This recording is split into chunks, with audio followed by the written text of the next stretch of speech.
Hello and welcome to the Jungle Brothers podcast. I'm your host, Joey, and today's episode is a chat about food with Shannon Harley. Shannon is an editor, a writer, and a storyteller, and she was a chief editor of Delicious magazine, where she's now a writer for them. She travels the world. She loves food. She loves investigating the cultural significance of food, finding out what it is that brings people together around a table, finding out about what it is that makes these unique food cultures evolve around the world and their significance within that place. And today's chat was all around good nutrition, but looking outside of the general scientific elements we look at. So not talking about calories, not talking about how many grams of protein or how much carbohydrates, but looking at those other aspects of food and why they're sometimes equally or just as important in a healthy, balanced diet. So we're talking about the cultural significance of food. We're talking about what behaviors you need to have in order to have a healthy relationship with food. So that comes down to how you're sourcing it, how you view it, but then also how you prepare it. So behaviors in the kitchen. We talk about being resourceful in the kitchen, and I kind of quiz Shannon on some of her sort of best techniques or best tips for people who are trying to develop, I guess, better skills in the kitchen. One of the great things that we face with health on an individual basis, and this is coming from my time, obviously, with Jungle Brothers, and when we work in the gym, we're trying to teach people how to train. We're really good at that. We try and teach them how to eat. We're pretty good at that. But the thing is when someone goes home and they've got to go buy their own groceries and prepare their own food, it can be really hard if you don't have good techniques or you don't have the right awareness around that sort of whole side of nutrition. Preparing good, healthy food can just be really challenging. So it could be due to a lack of interest. It might be due to a lack of skill, or maybe it's just not something you've ever thought about. So in today's episode, we try and dive into that. And my hope is that for you listening, is that you can get a couple of cool takeaways. There's also some really beautiful stories about the romance of food and Shannon's time traveling and some of the great observations she's picked up from having these amazing culinary experiences around the world. But yeah, a lot of practical takeaways in there. It was a really cool episode. I enjoyed the hell out of it. It's obviously very central to the Jungle Brothers philosophy around food. We do feel very strongly about you have to eat the right things, but you also have to have a good relationship with it, and you have to enjoy food. And it's something that unites a community, and we're big on community. And so food is central to that. So anyway, let Shannon do the talking. I hope you guys enjoy this episode. As always, if you do enjoy it, please share it with a friend, pass it on. It helps to support the show, and it helps to spread quality information and good discussion out there. Paul and T were not with me today. T is coming back onto the show in a couple of weeks. I know I keep saying that, but he told me that he is. Hopefully the next episode after you listen to this one will be with him. And Paul is obviously with me pretty much every other week. But today it was just Shannon and I. Awesome chat around food. I hope you enjoy. And after you listen to this one, go and eat something delicious.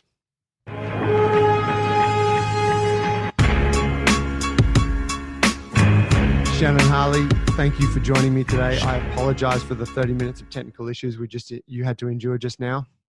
That's all right. I am actually the world's least punctual person. So starting 30 minutes after the start time is totally on time for me. Anyway, I'm just glad it was you and not me.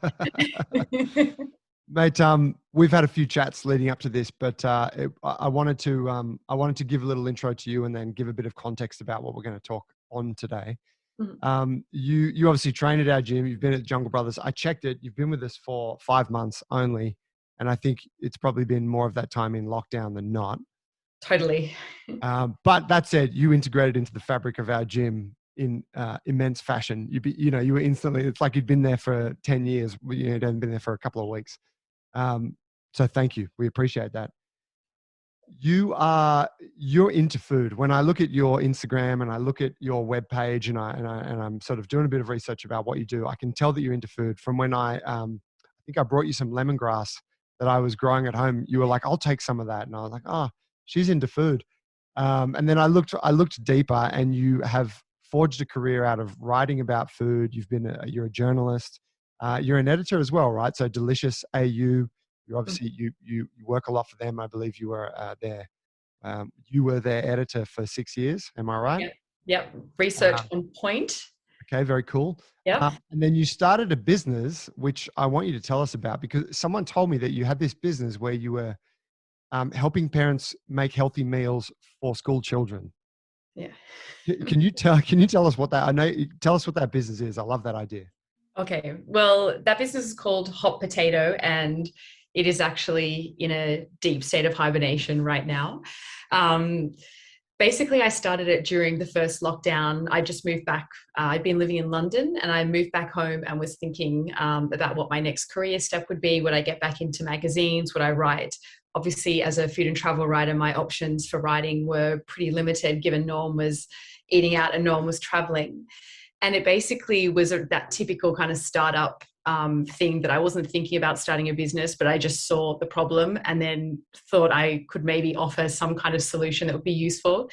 And it came from seeing a lot of my girlfriends who have kids, who are homeschooling, who are working from home, basically suffering this immense mum guilt about what to feed their kids.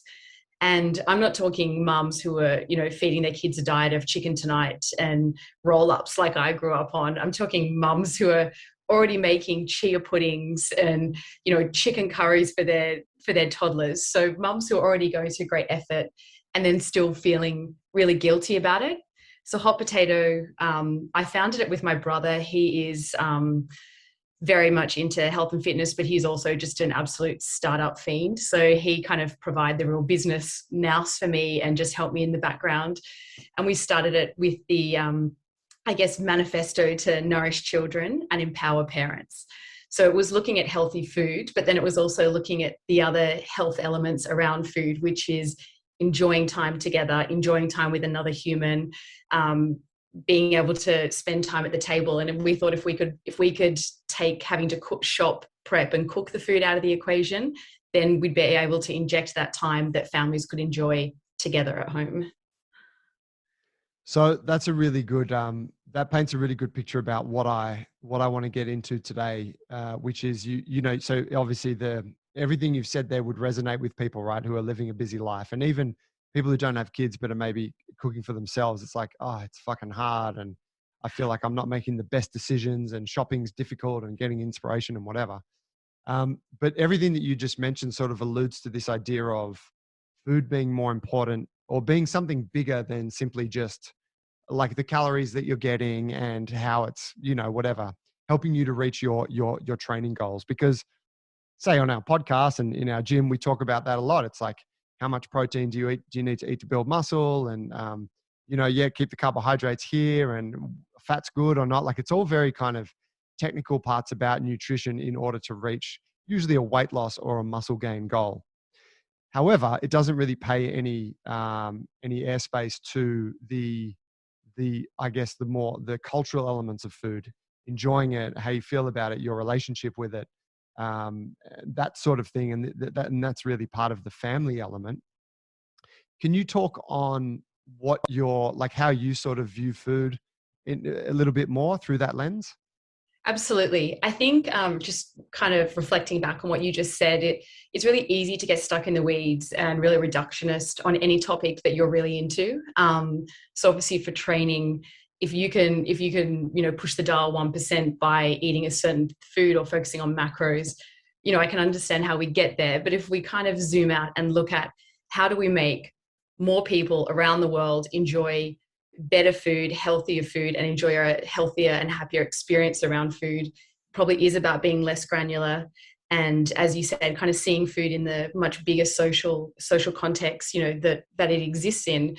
Food is produced by the land, by people. So food is already an environmental, social, topic. And then there's also interweaves with, politics, like what are your values? What kind of production values do you believe in? Do you believe in plastic? Do you believe in organic pesticides, minimum wage? So there's all these incredible ways that you can, for someone like me, I'm really apolitical. I really don't enjoy politics, but I think you can basically make decisions and have a say via food. And what better way to do it than via something that like everybody loves. It doesn't matter what the food is, it's definitely a point of like happiness, nostalgia, connection for pretty much every person in every culture around the world.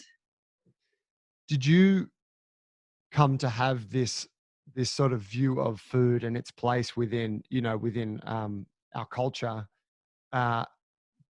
Did you come to this place because you liked food and you enjoyed eating it and that kind of thing, and then you sort of looked deeper and that all came about? or have you always sort of viewed it from this perspective? I definitely loved food from a young age, and it doesn't come, there's no romantic story of like my mom taught me how to cook and my grandma did. I think I alluded, like to earlier, my mom was really busy. She worked full time. So was my dad. We ate well and we ate together as a family, but we certainly had jars of chicken tonight. Like I was making tuna pasta for the fam when I was young. I was cutting up sandwiches for my younger brother, sister, and I. My grandfather built me a little stool so I could stand at the kitchen bench and do that. So I'm just someone who likes to take control and get shit done. I think that was just a way for me to be independent as a kid. Also growing up in Haberfield, which is, Sydney's Little Italy, back in the day before houses were, like $3 million a pop, like we were pretty much the only whiteys, on the street. So really had the privilege of being immersed in a really rich and deep-rooted food culture by our neighbours and school friends. And just being able to be part of it sounds quite normal now because a lot of people have a wood-fired pizza oven, but let's rewind to the late 80s. The privilege of being able to go over to Mima and Angelo, our neighbours, and Mima had the pizza dough warming under the pillow in the couch that you'd accidentally sit on, and then Angelo would cook it in the fire outside. He'd be using salami that he'd cured. So even though we're in a really urban setting, we were kind of getting a glimpse into this like very far away kind of culture, and something that you would maybe associate with only being people who live on the land, but having that inner city. So that definitely fueled it and built it. And then, as an adult and kind of growing up, food was really a way for us to connect as a family. Like I said, we always ate together on the weekends. Again, not the best food. Dad managed to like burn every steak he ever cooked on the barbecue, even though he went The only way to do it. Went through the rigor of asking us all whether we'd like it rare, medium rare, or well. It was always done charred regardless. So it was definitely a way for us, a busy family, to kind of come together. And for me, food is definitely like my love language and my way of seeing the world and connecting with people. I really like cooking for other people. I'm really nosy. I want to know what you eat. Like my first question is always like, oh, what'd you have for breakfast? Or, what's always in your pantry? So yeah, it's just, I guess it's my lens of seeing the world. That's cool. It's funny you mentioned the Haberfield experience. I grew up in Drummoyne. Yeah. And we were there. Yeah, next door, I suppose. And we were there until, I don't know, until maybe I was 8 or 9. And then we moved to Gladesville, which, wasn't that different. We had Greek neighbors at Drummoyne, and they would give us, like just things that they baked, mostly cakes all the time. And then I remember when we moved to Gladesville, I lived down the road from a Greek Orthodox church, and I worked up at a fish shop. And so I had this like really tight connection with the Greek community there that took me, I had to do like a year or 2 years where they didn't trust me as the guy at the fish shop. And then finally it was like, I was like an honorary Greek. And they would buy fish from me. But anyway, I left all that and I moved in my 20s, I moved to the eastern suburbs. And one of the first things I noticed was like, oh, fuck, there's no Greeks here. And it was almost like there was, and obviously like the eastern suburbs, like Bondi has its own things going on, right? There's an amazing Jewish community there. And, shops, that are run by people of, by Jewish people and stuff. But I was like, fuck, I really felt like something was missing. And all those things that when I was a kid, like whatever, the neighbor giving us some cake or some biscuits that at the time didn't mean anything. You look back and you're like, oh, wow, that was actually really special that I could have those experiences with those people. And gave you an incredible insight. Like I remember Mum would send me up to the Haberfield IGA, which now I believe they do like food safaris up the high street, which just cracks me up thinking that as a feral teenager, I was barefoot up there with a shopping list and having to order in Italian, and she'd write down, the gram amount and the ingredient in Italian. And I would do that. And, we learned Italian at school because there was such a strong Italian community. And yeah, going back to what you said, I just assumed that was normal, but obviously everyone's normal is completely unique to themselves. And yeah, living in other parts of the world where people couldn't even, in England, when I lived in England, people couldn't tell the difference between this is an Italian culture, but say Japanese food or Korean food, which again, being in Oz with these amazing diaspora and cultures from around the world, even if we perhaps lack some of our own food culture, we've got really incredible insights, sneak peeks into other people's, just because of the way, our migration and immigration in this country. Could you talk on your work with Delicious? And obviously, like I've seen the magazine a bunch of times. Always looks like amazing photos, amazing articles. Not something that I read, but when I look, I'm like, oh shit, this is very, it would be very easy reading, right?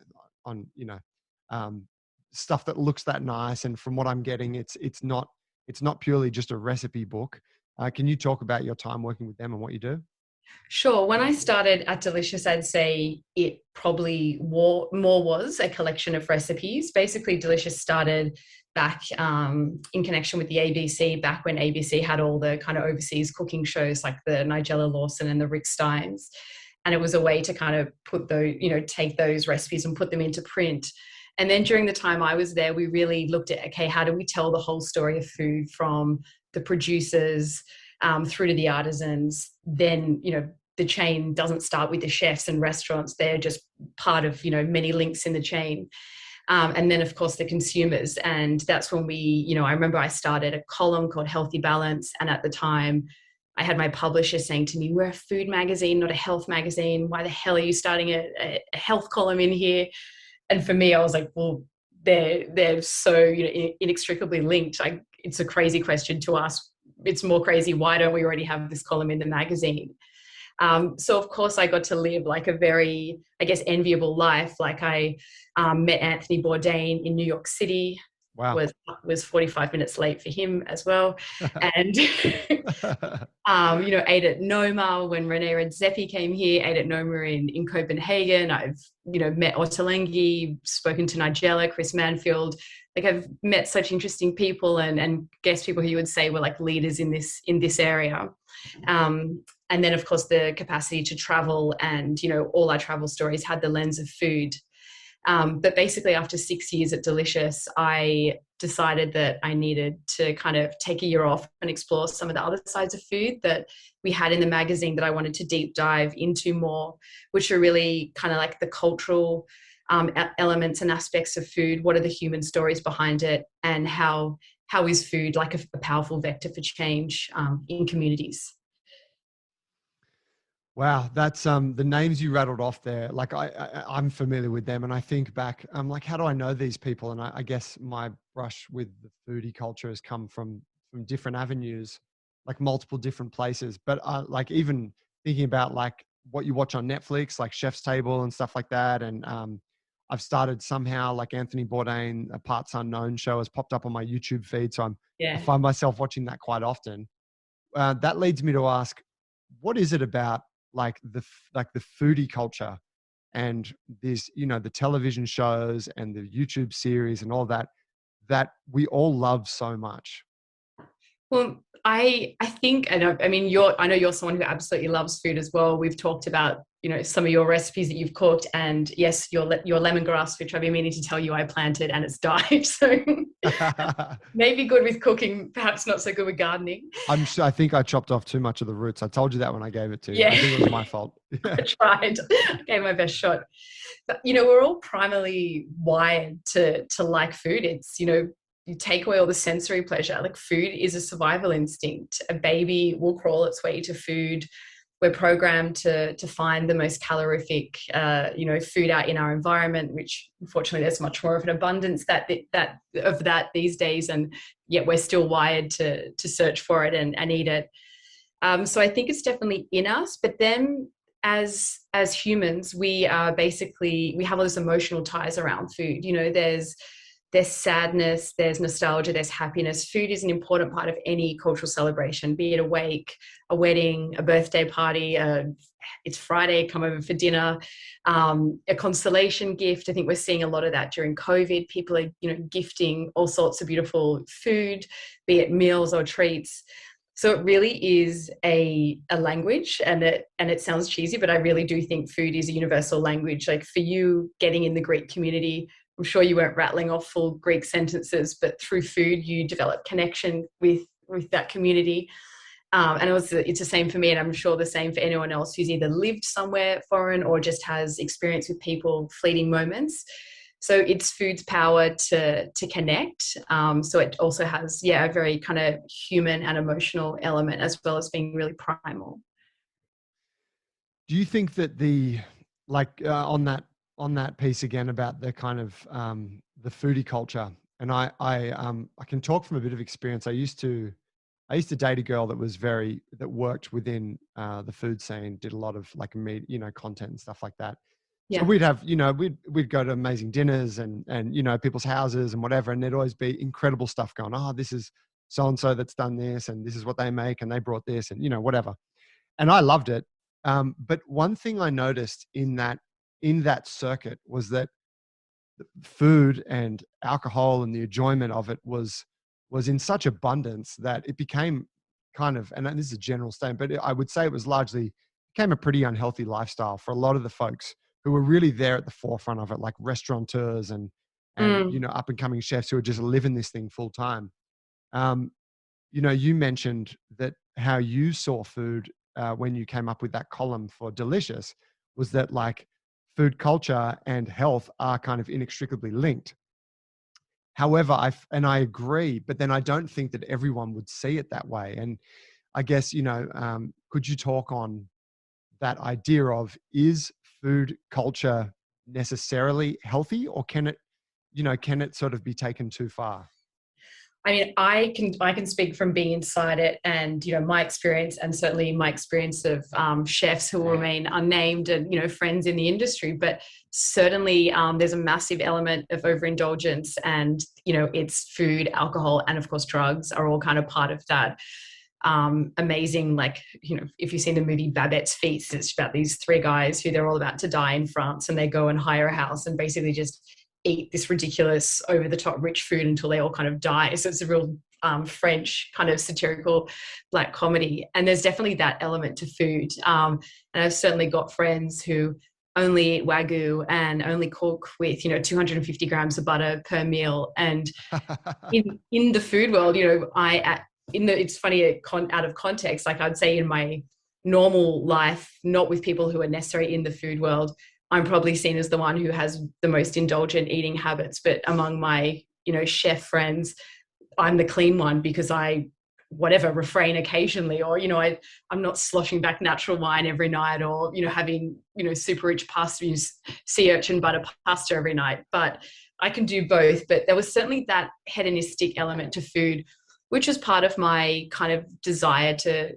kind of move on from Delicious and kind of explore a new frontier of food, because that lifestyle is amazing. I mean, I had days where I was having like lunch at Key for work, and then I was going to Benelong for dinner, and I was, I'd get home and be like, I have literally been eating and drinking for 12 hours under the name of food.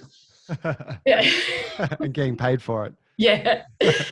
And so it is, obviously it's food. If you look at food philosophically, it's an art that you have to consume, visual arts. You can stand back and take in a painting with your eyes, music, you hear it with your ears.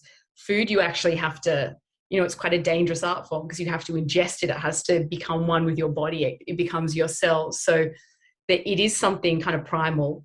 There is something still very primal in the act, but it does involve consumption. And I think all that conspicuous consumption that you were kind of talking about in the food world is a trend that obviously still exists, but it's something that's really changed as issues around sustainability, mental health, certainly after like Bourdain's suicide or death, sorry. And also that with a lot of chefs, in Sydney, we've especially seen that here as well as around Australia.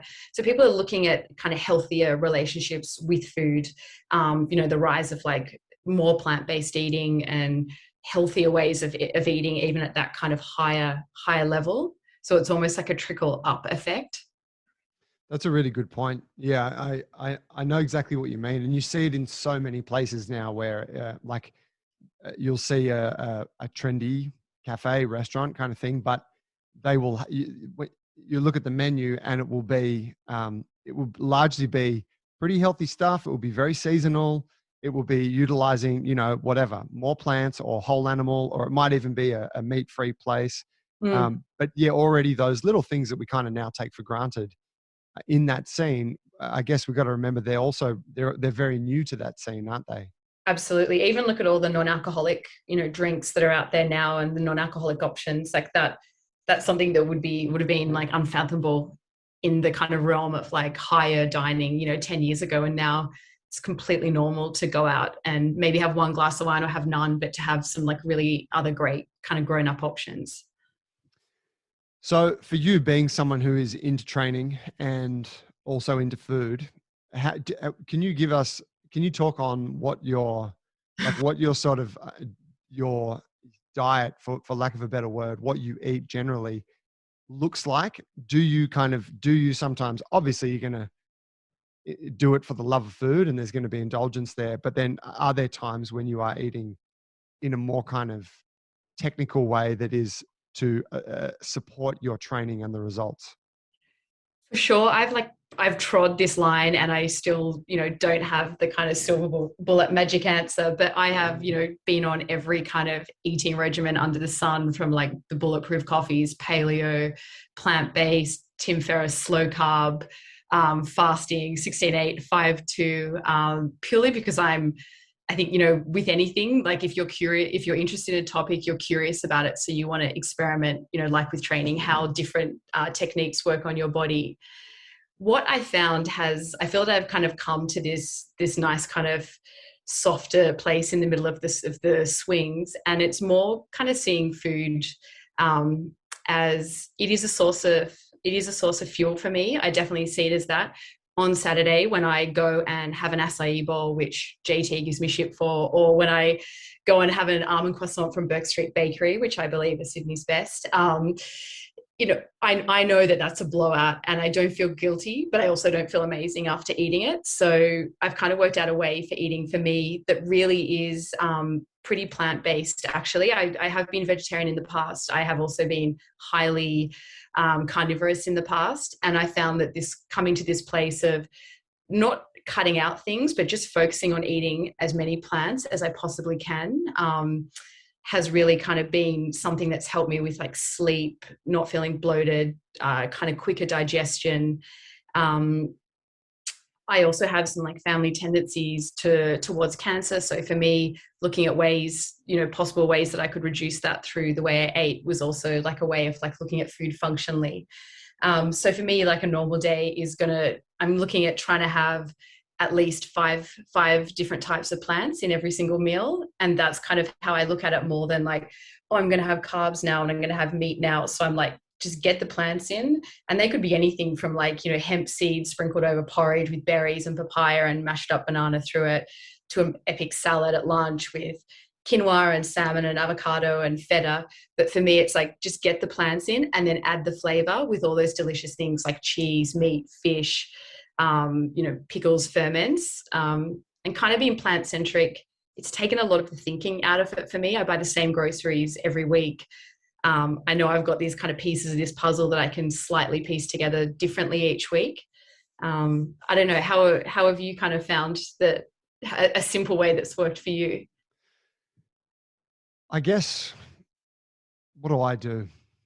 It depends. I swing between, I've spoken about this. Paul T and myself all kind of do it, where I'll go through periods where I'm eating in a very deliberate way for a particular goal. So it might be like the last time I did that, I had to drop a bit of weight for a jiu-jitsu competition earlier this year. So I spent about 6 or 8 weeks in a calorie deficit, fasting for most of, like, I fasted Monday to Friday until whatever, 2 p.m. kind of thing. So when I was doing that, everything that I was eating became very routine. It was like high protein yogurt and heaps of eggs and meat and lots of vegetables and that kind of thing. But then now that I'm not doing that, it's kind of like all bets are off for a little while and I just do what I want. And so what tends to happen naturally for me is that I'll go through a period of restriction like that, where I'm trying to get to a certain goal. And then I'll go through a period of freedom. And in the period of freedom, like things will seem to have a nice kind of balance. And then a certain amount of time will pass and I'll realize, oh man, I'm eating fucking chocolate every day of the week. And I'm drinking like a beer or a glass of wine with every dinner. And I'm like, the croissant that I used to have, once a week, now I'm having like something from the bakery 3 times. Like it just Yeah. creeps, all that shit creeps back in. And so usually that gives me then that's like the catalyst for me to go, all right, time to tighten up again. And then I go through that period of restriction. And when I say restriction, it's like, it doesn't feel like a terribly restricted thing. It's just being more deliberate about what I eat. Certainly. I think a lot of people like fear discipline or rules you think you're going to go without, but there's, like Madman Jocko Willington, says discipline is freedom. And for me, the less amount of decisions I have to make on a daily basis, the easier my life is, like the richer my day is. So I think having rules around food is actually a really great solution. It's more like what's driving those rules. Is it fear? Is it guilt? Is it a desire to nourish? Is it a positive or negative mindset? And yeah, that's a really kind of, for me, the way I like to look at it. Yeah, that's a really excellent point. I think yeah, people do get scared of setting setting guidelines or parameters for themselves, particularly when it comes to food, because food, as you said, it's like it has so much going on, like so much value for us, like the mouth pleasure, but the nostalgia and the the escapism and all those things. Yeah. Um, I tend to like I find myself having the conversation with people a lot, where it usually stems from we're talking about training and we're talking about how they can get better results from what they're eating, and so invariably the conversation goes to what they're currently eating. And for certain friends of mine who really just indulge all the time, the thing that I try to sort of get them to understand is like we've all done that at periods. And the thing is, when you're indulging all the time, like let's say you're getting Uber Eats, like food delivered to your house half of the week, like 4 or 5 nights a week, you're getting stuff delivered, and then you're going to the cafe a few times a week, and more than 50% of your meals are bought out. You don't actually appreciate those meals Mm. because you're just having them all the fucking time. Totally. Like when I do these big travel writing trips, you're going somewhere, for it could be as short time as like 4 days if it's like a local destination, or if I'm going overseas, it could be 2 weeks, and you are literally eating nonstop because you're meeting all these producers, these chefs, these artisans, and getting their stories. And of course, everyone wants you to try a bit. And like the thing I love is when I come back from these trips with all these great photos and memories of stories is like, I just want to feel hungry again. Like it takes me a few weeks I'm just like, I want to eat nothing but broccoli, some steamed broccoli, and I just want to feel hungry. That's going to be the biggest privilege for me right now.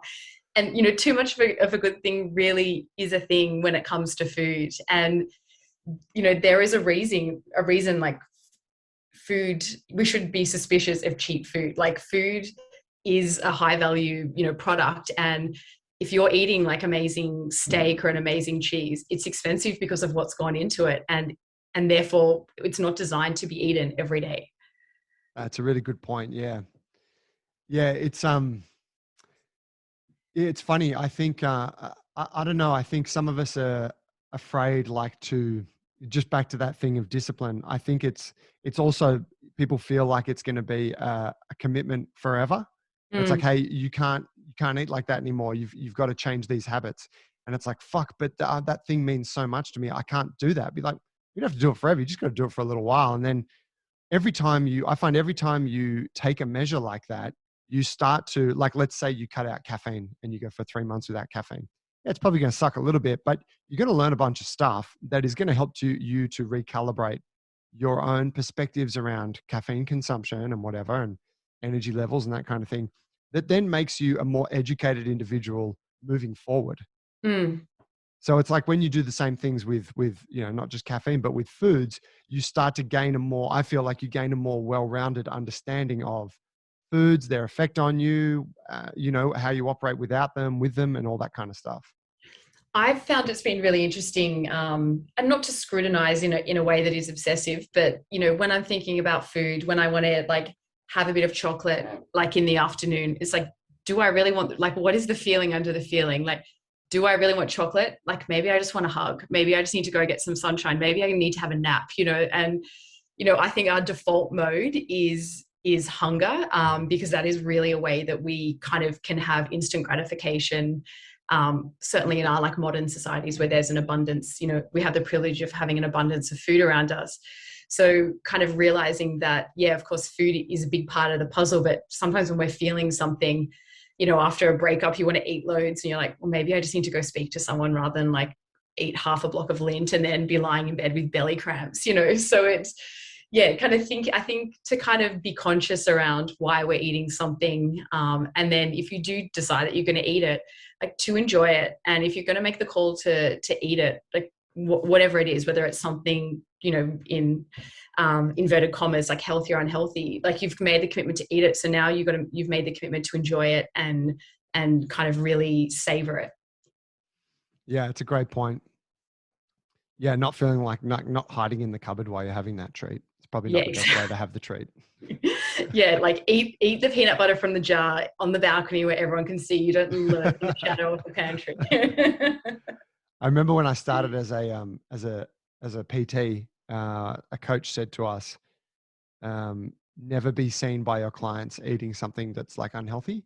Yeah. And I was like, yeah, that's really good advice. That makes sense. But then I thought about it again. I reconsidered it some years later and I thought, that's fucking bullshit, man. Like, it's such a myth that, like, say people in health, fitness, whatever, don't indulge in things. And it just sets such an unrealistic expectation for folks who are maybe, whatever, trying to improve their health, but also like to have a little treat here and there. Yeah, it's just funny, an illusion that we try to uphold sometimes in fitness. I wonder if that's it's kind of, this could be a bit of a stretch, but Michael Moore kind of brings this topic up. He brought up in Sicko years and years ago. It really resonated with me as someone who's interested in the cultural side of food. And of course, Sicko is about how unwell Americans are. And he basically made the point that a country without a food culture is going to have more food-related illness because they don't have these kind of food rituals and traditions that have these underlying health and environmental kind of lessons and framework for people to kind of live by. So for instance, like when I was in Italy, like the daggy like 90s gym that I went to in this small town in the countryside, the PTs were all outside smoking in the lunch break, having an espresso, eating pizza. Like your coach would have died. That's the best. Because the Italian way of life is that you follow certain food rules. You always start with pasta. You only drink, at this time of day. You stop for lunch and have a break. You don't eat this for breakfast. You don't have milk, in the afternoon. There's all these rules. So people don't have to think about it. So the rules are there and then you can just crack on with whatever you're doing. Whereas we come from like a culture that, we don't have, what is Aussie food? I get asked this question all the time and I never give anyone the answer they want to hear, because I reference all the other food cultures that kind of make it up rather than distilling it down into a single dish or sentence. And, so we have so much flexibility that we're kind of burdened by like you're saying, what choice is the best one for what I'm working on currently. That's a really interesting point. And the line from Michael Moore there, I think that makes a lot of sense. This idea that cultures tend to have sort of inbuilt rules or parameters around how they eat, which are whatever, it's just part of the culture. But the underlying thing is that they actually have a really good, really sort of practical health benefits as well. Definitely. Could you talk on that, like from your time traveling abroad, and obviously I understand you spent a lot of time in Italy. Could you talk on some of those lessons about healthy eating that aren't related necessarily to how many calories you're getting and how many grams of protein per serve? Yeah, definitely. So I guess the kind of way we could look at this is like, the traditional like blue zones around the world, parts of the world that are known for having the highest or longest life expectancies. And the interesting thing is they're not concentrated geographically, like they really are spread around the world from, as far as like Asia across to Europe.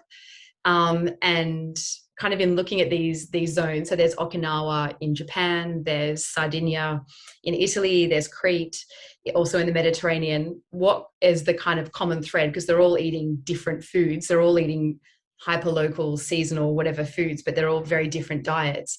But what is a common thread is the way people eat and the way people connect over food. So food is seen as something communal. It's seen as a ritual. It is seen as an act of connection with people.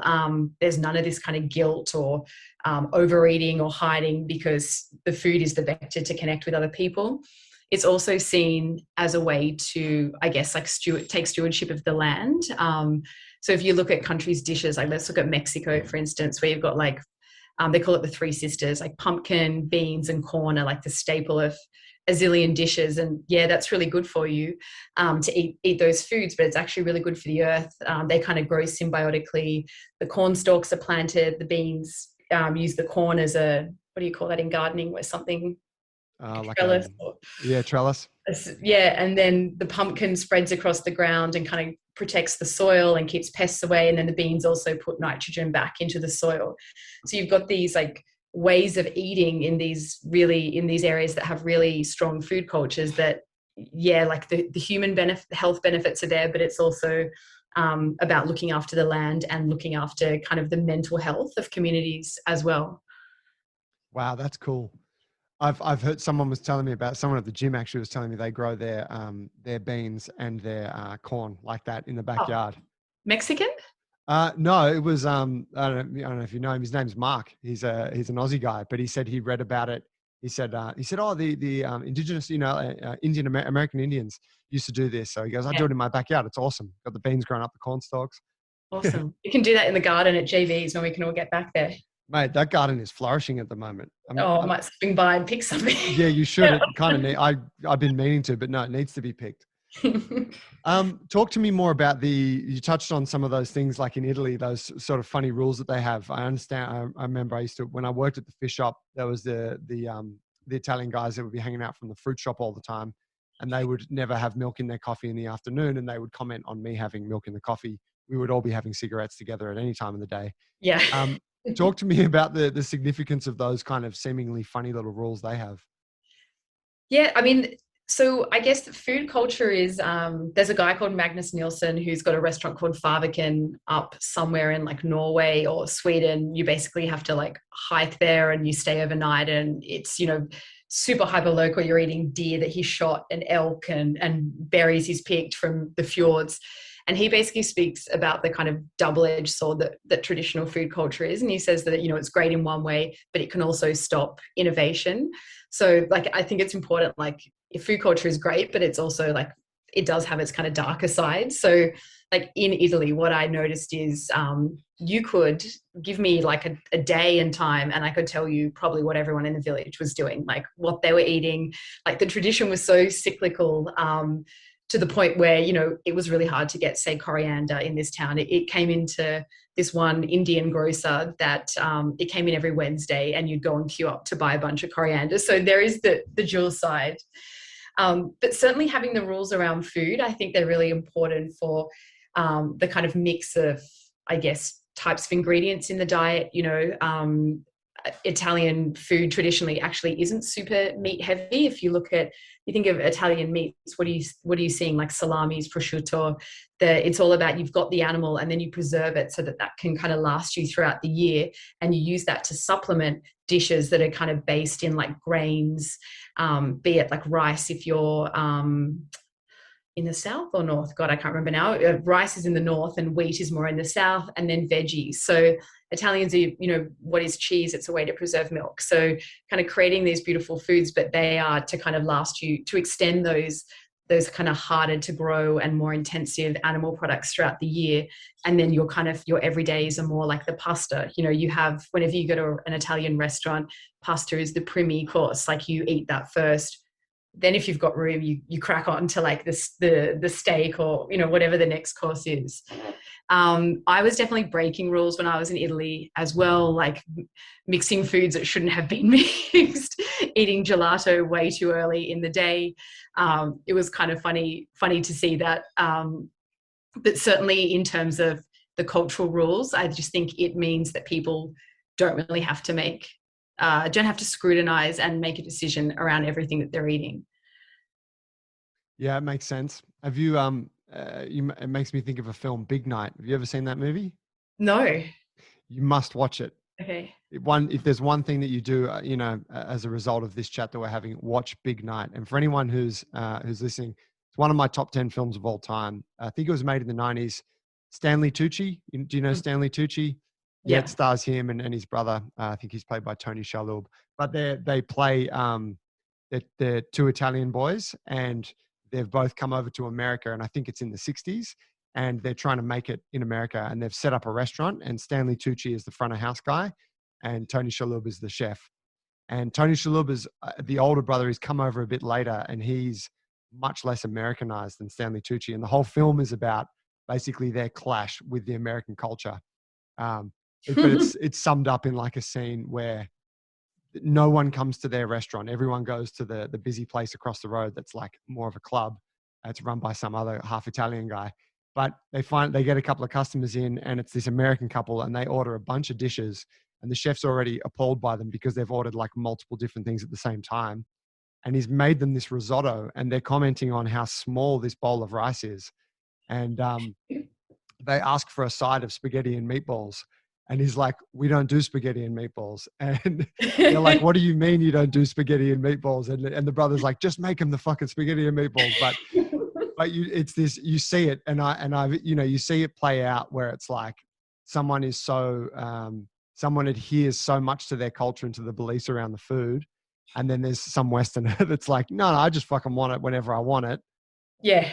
It's a funny thing to see play out. And I think kind of takes me to another point that you made, or that you made me think of, which is the traditional food cultures of these places have this way of maintaining some kind of health in a sense.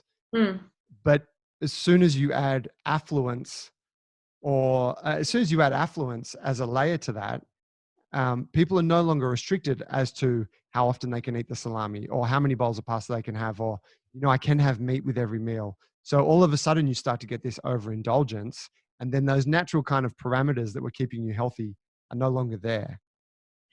Absolutely. Like traditional food cultures are based on, what they in Italy, excuse my horrendous pronunciation, cucina povera, which is like peasant cooking. And we had to be thrifty back in the day. Our ancestors, or even, just a couple of generations back, didn't have the abundance of food that we have at our fingertips in modern cities. So the idea was, how the hell do I stretch this chicken carcass and handful of broad beans to be 3 delicious meals that's going to nourish my family and people coming in from work and people studying and growing. So there was really I'd say thriftiness was like the key ingredient. And I've actually just been writing an article on food waste, and I'm just thinking like thriftiness is not even something we're necessarily thinking of now, because if my bag of lettuce goes soggy, I can just go back to Coles and buy another one for $3. And, that's cheaper than a coffee. And that's something that's going to make me a few lunches or do a salad for 3 or 4 people. So this concept around thriftiness, around food, we seem to have lost. And I think it does come to this affluent kind of piece that you've said, that we almost don't want to have to be thrifty, because it implies a state of desperation or a state of lack or without, but actually being thrifty isn't that at all. You can eat really well being thrifty.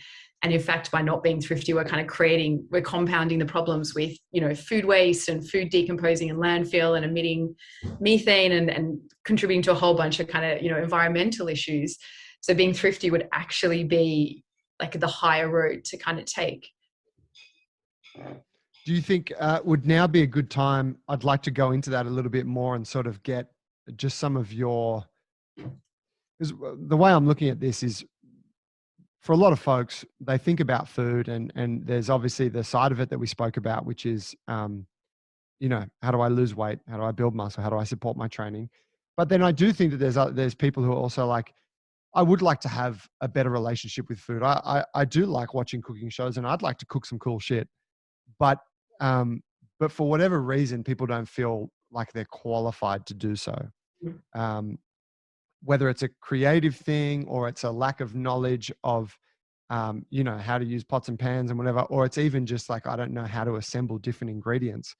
I find that there's hurdles for folks when it comes to like throwing something together in a way that kind of touches on this thriftiness that you're talking about, and resourcefulness. And what I would argue is like, one of the greatest habits you can have for your health is being able to just have a basic understanding of how to throw something together. Because then you're not reliant on, well, fuck it, it's late, I'm going to call Uber Eats, and you make better decisions.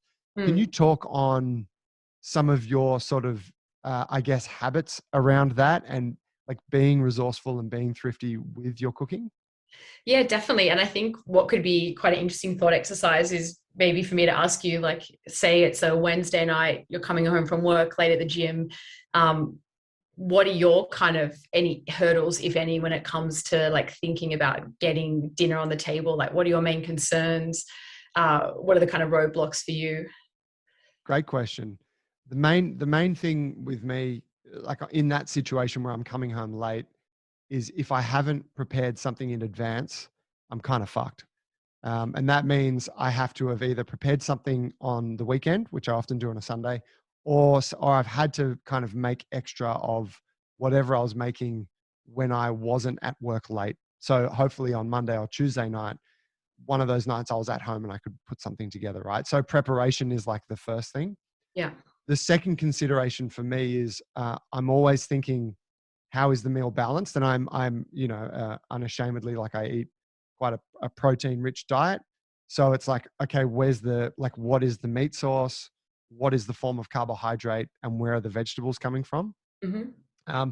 And even in a situation like that, if it boils down to it, the vegetables will almost be discarded. And it's like, okay, the basic building blocks, give me the protein and give me the carbs, right? Like, right. So like this, and maybe there's some fermented vegetable or whatever on the side, but essentially it's meat and carbs.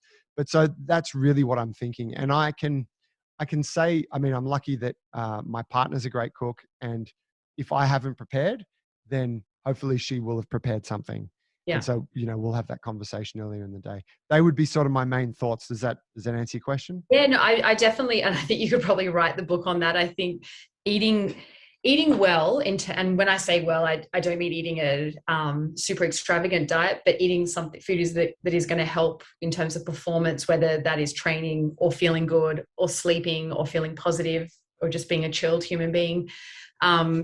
It does come down to planning, and it does kind of grate me a little when people say I don't have time to cook. And I've said it before. I've got family members who I love who've said it. So I'm not pointing the finger at anyone, but it's like saying I want to be healthy, but I don't have time to exercise. Like, it is a fundamental, I guess, duty as a human. Before the advent of vending machines, if you didn't know how to cook, then you wouldn't have survived. So we're lucky that we live in a world where we have the choice not to cook. But I think having a basic understanding of how to put a meal together, even if you do it once a week for yourself, but having that knowledge is a pretty like integral kind of part of, life kit of, as a human, this is an essential skill. So it does require time, and I'm also guilty of having way too much fun on the weekends and not getting ahead with meal prep. Lockdown has totally thrown my schedule off. I've gone absolutely feral. But normally I would absolutely meal prep the way you did, and it would always be something that, complicated food, delicious food doesn't have to be complicated, but for me, something that's slow cooked is really high in flavor and delicious. And there's no way I'm making a dal or slow cooking meat or making a curry on a Tuesday night when I get home from, body weight B or A. The members will know which one is on, at 7:00 at night. So for me, I always do like the big kind of pot dish on traditionally a weekend is when most of us have our time off. So I'll do that, enjoy, a serving off it, with whoever is at home with me, and then keep the rest in the fridge and then freeze some. And basically just bastardize. Let's take lentils. Let's take a dal, for instance, because it's super cheap, super easy to make, and you can kind of play around with it. So I'll eat it as a curry with naan and like make it a treat on the weekend, do some kind of garlicky greens and have a bit like your curry fest that you put up lots of different colors on the plate. And then when it comes to Monday, I'll probably have it with I'll roast a bit of salmon. Then I'll have that same dal with the salmon. And then the next day there's going to be less of it left. So I'll steam some veggies, do a fried egg, and still have the dal. So basically I'm still getting the excitement of it being part of multiple dishes. And then by day 3, I've had enough of the dal. I don't want to see it for another week. So how I feel about dal after my Indian week last week. I know. It happens to the best of us. So certainly the meal prepping and having something in the fridge, and it doesn't even have to be something, as much of a recipe as dal. For me, like having a stash of roast veggies in the fridge is really good, especially someone like you, like you're saying, you really want to eat a lot of meat and the veggies can take time. Like you can come home, cook a steak in 10 minutes. Roasting a bunch of pumpkin is going to take you 40 minutes. So who's got time to do that? So having those kind of things like that cooked in the fridge, ready to go to kind of add to the quicker things throughout the week is also a definite hack of mine. And, at the moment I've got all manner of random leftovers in the fridge, from quinoa to, we made salmon burritos last night. So I've got chipotle salmon, I've got the beans we made for that, and they will just keep getting reformed into kind of different meals with the addition of like fresh veggies on the side. to go with. So certainly meal planning is the key. And that's a very cool point you make. It's not about like you don't make necessarily the dal and some rice and some veggies, and it's that same thing for 5 days in a row where you just fucking hate life by the end of it. But it's like you have that big pot of a thing, but then you find different ways to interpret that into a meal. Exactly. And, I think another kind of, I guess, kind of tool to have is if like you be creative, but don't be too creative. Like if you're too creative, you're worried about cooking a different recipe every night. Like, I'm sorry, no one's doing that. Like no chef is even doing that. So don't feel that to cook, you have to be embarking on this huge mission every night of the week. Know a few basic kind of ways of cooking, like roasting veggies is going to give you this beautiful charred caramelized kind of flavor. Master 1 or 2 different spice mixes, and then that's your veggies done for the week. Cooking, slow roasting meat versus searing a steak in a pan. They're 2 ways to give you completely different results. Boom, that's how you're going to cook your meat. You can choose which one.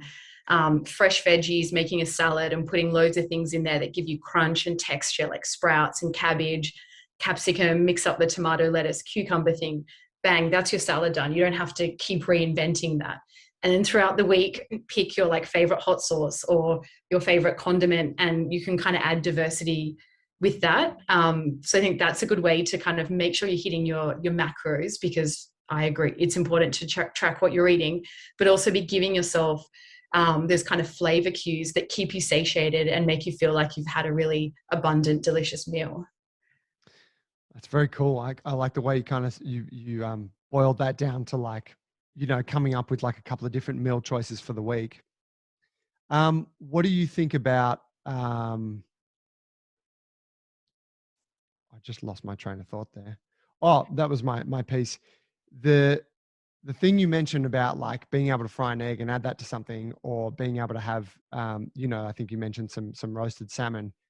There's obviously an understanding in your mind there of that a meal, like a well-balanced meal, has some protein, some carbohydrates, some vegetables. Yeah. Can you talk on that a little bit? Like, do you tend to follow that kind of standard format for most of your meals, or do you stray from it sometimes and just have a whole bunch of, I don't know, salad or a whole bunch of protein? No, I would definitely stick to that formula. For me, I freak out if I don't have veggies on the plate. Like I said, like the kind of, I focus on get veg on there and then add the protein. So I always have loads of cans of legumes in the pantry. I don't cook them from scratch, from hard. It takes way too long. I'm not that organized. So I use canned legumes, which is super easy. Always have some kind of salmon in the freezer, eggs, and then I don't eat that much meat. I actually had an amazing lamb tagine cooked by Tima on the weekend, and it was really delicious. Big, beautiful, slow cooked lamb. But like I said, for personal choices, I just eat meat very sparingly. So I wouldn't say it's part of my like weekly kind of repertoire, like on repeat. But for sure, when I'm looking at the plate, I'm looking at probably like half's got to be veg. A quarter of it is some form of protein, and then the other bit is either quinoa, or I'm blowing out with like cheese or something fatty like avocado. So I'm kind of going either like carby or fat on the other bit. I like that. It's very simple. In terms of being in the kitchen, and if you're talking to someone who, say you're having a follow-up conversation with someone who listened to this episode and they're like, oh, I'm not very handy in the kitchen, whatever. And you're like, I like that episode and I'm down to learn a little bit more. Can you give us some other sort of good pieces of advice on a starting point to start to get a little bit more comfortable with using your kitchen and making good food? Yeah, definitely. I think when people say they're not into cooking, or maybe they've got some hesitation around food, it's got nothing to do with cooking or food. It's like the underlying, is there a stress that you have to follow a really complicated recipe, or is there misinformation that you need to spend an hour preparing dinner? So to kind of dispel some of those myths, to, like you can have an amazing dinner on the table in half an hour. You can also have an amazing dinner on the table in 4 hours. If you're going to do a Greek, your mate's doing the Greek slow cooked shoulder of lamb full of lemon, oregano and olives, like that's also going to be a beautiful meal. So I think cooking to the time frame you have. So classic example, one of my girlfriends, her husband, said, oh, I'll cook us dinner tonight. Don't worry. I think he does this like twice a year. And, he comes home from the supermarket, like she's already put all the kids to bed, yada, she's exhausted. And the guy starts cooking like a roast duck at like 8:30 at night. And then she's just furious with him, like, really? That's great. He's like, babe, don't worry, I got this. Yeah. She's just fuming on the couch with a second glass of wine, tipsy, just wanting to have dinner. So cook to the time frame you have. If it's a Sunday, that's when you kind of do your meal prep. That's the time where, you can maybe start cooking a bit earlier. When lockdown's over, maybe you've gone to the farmer's market in the morning, you've picked your produce, had a coffee, had the croissant. You've just like the whole food experience is a lot more chilled. So that's when you would kind of, cook the braise or the dal or the roast. But then when it comes to like during the week, it's like, what can you pump out in half an hour? And that obviously requires having stuff prepped. So first of all, just having ingredients in the fridge, I think is really important. So have your what I do is I basically eat the same meals on repeat each week, and I'm not bored with them. Like, I'm so excited for Mexican night, and then I'm so excited for the night a week that I eat pasta, and I'm super excited for, like the big seafood extravaganza. And what I mix up is, okay, so I know I'm going to have seafood, but am I going to go and get scallops, or is it going to be some kind of whole fish, like a cod, or am I going to be doing salmon? So that's where I kind of mix it up. So I'm not thinking about what meal am I going to create. It's like, what seasonal ingredients am I subbing in? So if you want a big slow cooked meaty thing, are you going to do chili con carne? Are you going to do bolognese? They've pretty much got the same base. You're just kind of mixing up the spices you throw in at the end, herbs and spices, and then what you serve it with. Is it rice or pasta? So thinking about those, like, I guess highlighting those kind of 5 meals that you love, and then kind of looking at just ways you can hack them, just to give your brain, us humans, we actually don't like too much change. We really love routine. So how do you hack it slightly to make one dish, say Mexican instead of Italian? How do you, use your pizza ingredients to make quesadillas or whatever the next week? So really you only have to kind of nail like five things for the rest of your life. That's a really cool piece of advice. I think about, I have a friend a guy that I train, and we have this conversation often. And he's, from what I can gather, like he and his partner are not super like into cooking. So for them, it's always a bit of a challenge. They've got kids and they're both working, and it's like, fuck yeah, trying to eat healthier, but just it's hard to, whatever, make it work. And so they use HelloFresh. Yeah. And it sounds kind of, he tells me about it. They send a box and it's got all these ingredients and it's all there in the quantities and whatever. And it sounds kind of cool, but it also sounds like it creates the expectation in his mind that he has to cook something fucking spectacular every night of the week. Absolutely. Yeah. And it's like, and I think there's there's kind of a thread to what you're saying, where it's like, don't try and like do something super special. Like it can just be really simple, and simple is totally good. I mean, simple is like the whole Italian cuisine, right? Exactly. Yeah. You don't have to change the world. And sometimes looking at recipes is a really easy way to make you to kind of make you think that you have to be doing like really complex dishes. Yeah. And I mean, and I'd be turned off if I had to cook if I hate cooking from recipes. Actually, I don't like following the rules. Like, I don't think it's a relaxed way of cooking. But yeah, I have developed enough of a toolkit that I know how to fix a dish or keep building it until it like tastes as I want. But I think really, cooking doesn't have to be complicated. And, I come from a household, like I said, my mom was a terrible cook. She would get really stressed cooking a dish like bolognese, and I go to her house and she'd have like 6 pans stacked up in a sink. And I'm like, man, how's this even possible? Like, what have you done?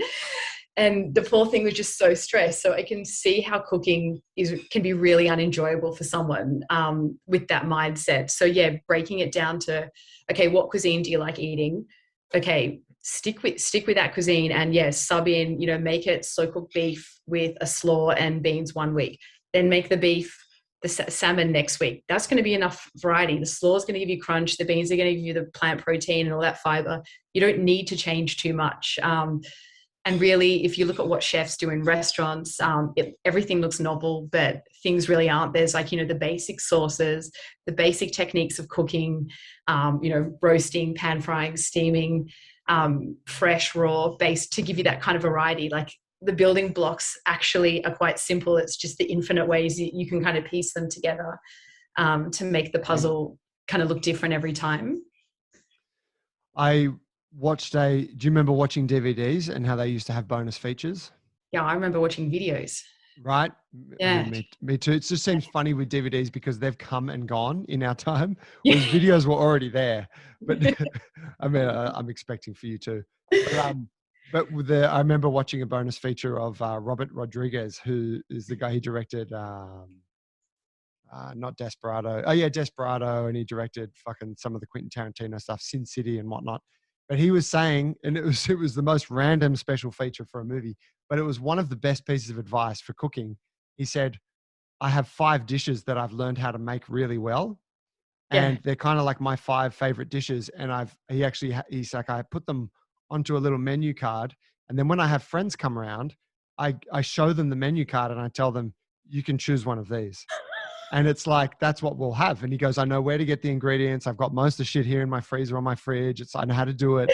And I thought that's actually a really practical piece of advice. Like it's kind of in line with what you're saying in a sense, like master a few key things and like keep reproducing those things so that you can find different ways of integrating them into a meal. Yeah. And then slowly add more things to that repertoire over time. Exactly. And once you're comfortable with something, then you know how it works. Then you know how to sub a flavor, how to, add something in and out. But yeah, learn how to slow cook one bit of meat. Learn how to do one kind of saucy sauce that you can then use for beans or meat. Learn how to roast a tray of veggies. You can put Brussels sprouts in, you can put pumpkin, you can put we tried cabbage the other night. It came out delicious. Cooking is about being curious. I think people who maybe see people who can cook as like knowing what they're doing. I mean, we're all just freewheeling in there. I mess things up all the time. I'm also trying new things. I always try to, sneak an extra serve of plants in where I can, even if it's a cake. Sometimes that doesn't work, but sometimes it does, I saw you did was it choc chip cookies with sweet potato in them? Yeah. And then I bought a sweet potato brownie to the JB games. I did too. It was amazing. Yeah. Yeah. So definitely that thing of like not being overwhelmed by choice. I think is really like when I entertain, I cook the same thing. I do roast cauliflower salad with like Middle Eastern with a whole bunch of coriander, mint, preserved lemon. Looks spectacular. Is really simple. I do a slow roasted shoulder of lamb, and then I do some kind of crunchy cucumber pomegranate salad. It all looks beautiful. Looks amazing. It's really easy to do, and I just do the same thing every time I have people over. That's the big secret, isn't it? Yeah, exactly. But now I've got to come up with 5, like your mate. Well, yeah, but you could argue where the salad is one, the lamb shoulder is another. Yeah. I wanted to touch on a point you made earlier about when people say like I don't have time to cook, and something that a coach said to me many years ago, who was really into like food and regenerative agriculture and that kind of thing, was saying like our human existence up until around, I don't know, 200 years ago was essentially about working all day to try and procure food.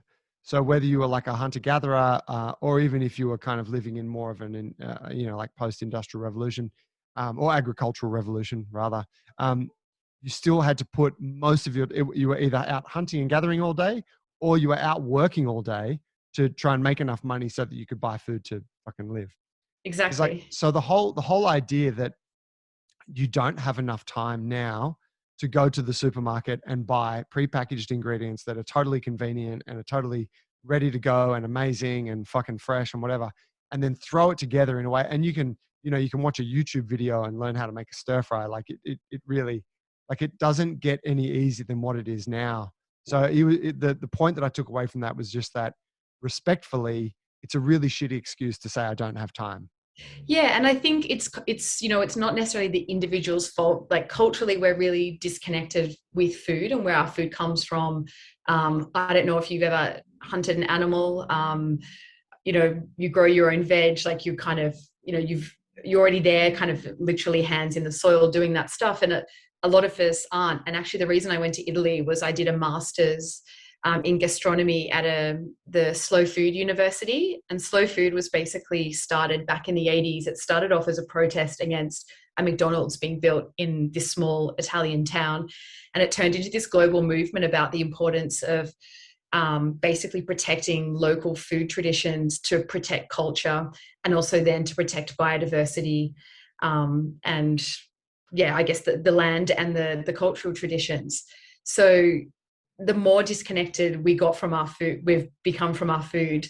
I think it's like a societal shift of what's valuable. What's valuable is slamming yourself in an office for 9 hours a day and bragging about having no time to train, or, not, bragging about that you don't have time to cook. But actually, I think we've kind of come to value the wrong things. And societally, and kind of with lockdown and COVID, I think over the past, whatever it is now, 2 years nearly, there has been a subtle reshift and reframing of, I'm going to admit that I'm going to do a workout in what should be my lunch break in the middle of the day, or I'm going to say that I'm cooking dinner now, or I'm taking the time to grow something. We're starting to put value back on that as a society, because we actually know we're starting to see how fundamentally important that is.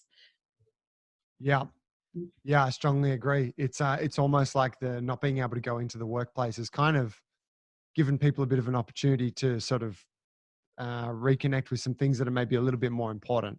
And it's not like going to of course going to work is important, but it's like, the classic one, I think the Batuta Advocate, if you follow them on Instagram, they did a thing about the distinct lack of sourdough being baked this time around in lockdown. But I'm like, and my partner, like me, says she started baking last lockdown, and it's been one of the most epic things ever. We have freshly baked sourdough bread every day of the week. I'm like, that's so fucking cool. That wouldn't have come about if it hadn't have been for lockdown. No, because before I'd be like, just go and spend the $7 or $8 on a loaf of sourdough and go to work and do what societally we think is more productive, which is sit at a computer and maybe it's making money, but actually there's a kind of immeasurable value that can't be done with a dollar sign on living a little slower, living more connected to the land, to the food, to the people around you. I think that is where food is like a channel that we can actually do that. We can tap into nature. I have no idea about farming, but I know what's in season because I can see what's the cheapest at the fruit and veg shop. I know citrus is in season now. I know Brussels sprouts and cruciferous veg are in season. I don't know that because I read it in a book. I just know it because I'm seeing it. By being more tapped into this, we start to be more connected to the land and to others without even really needing to try. Where can people find your work? And there's been a lot of big ideas that we've touched on today. And for people who want to look a little bit deeper and go a bit further into it, where can they find your stuff? I'm always happy to have a conversation about food with absolutely anyone. And we'll be very happy to do that in person whenever we can all be back at the gym together. But I guess for now you could follow me. My Insta is where I try to be active. So that's at Miss Pamplemousse. Pamplemousse is the French word for grapefruit. And that was my food name. And I really like that word. I think it's a beautiful word. And then also I have my website, which is just shannonharley.com, which has a bit about me, some of my pieces, some of the people I've met. For anyone who wants to know more. I really appreciate you taking the time to have this chat today, getting through the technical difficulties at the beginning, but sharing your beliefs around this stuff, because I do think it's really important for people to have a value of food and to enjoy the preparation of it and feel, to be able to enjoy doing it. And like you touched on with your mum, not finding it stressful, because if it's stressful, you're not going to do it, or you're going to fucking endure it for many years. Yeah. Whereas if you can enjoy it and it can nourish your body, then you just get so much more out of the process. And I think it's a beautiful thing for us to be able to do. Absolutely. That's a really good point. And I think that's applicable not just to food, but oh my God, was that book Born to Run, where the journo went and ran with the Tarahumara, and something in that like inspires me so much when I'm like dying when I'm trying to run like 5Ks or something. And he basically talks about these guys, they'd have this festival the night before where they all drink this corn alcohol, and then they'd all be wearing just basically bits of tire on their feet, yet they're running these incredible distances. So they're not focusing on performance, but actually it was like a love of what they were doing and supporting each other. And I think that's really important with cooking, is like, just love it for what it is. Like if you burn the cauliflower, fuck it, it tastes better anyway. So, just love it, be curious, and some things will work and some things won't. And it's like like with training, just it's a process. And when you find what works, just remember it or write it down or cook it again, and it will compound. That's so cool. That's a beautiful closing thought. Awesome, Joey. It's been so good to chat to you. Thanks for having me on, and honored to be part of the potty. Mate, absolute pleasure. Thank you for coming on. See ya. All right. Thanks for listening, guys. That was Shannon Harley. She dropped her website there, shannonharley.com. If you want to get any more of her information, do check her out. She's got some really awesome articles out there. If you need any help with your training, you know where to get at us, junglebrothers.com. We're doing plenty of stuff through lockdown. Hopefully this thing's going to end soon, but at the very least, you can be training and getting in touch with not only your food, but also your physicality through this time. Thank you for listening. We'll catch you guys next week.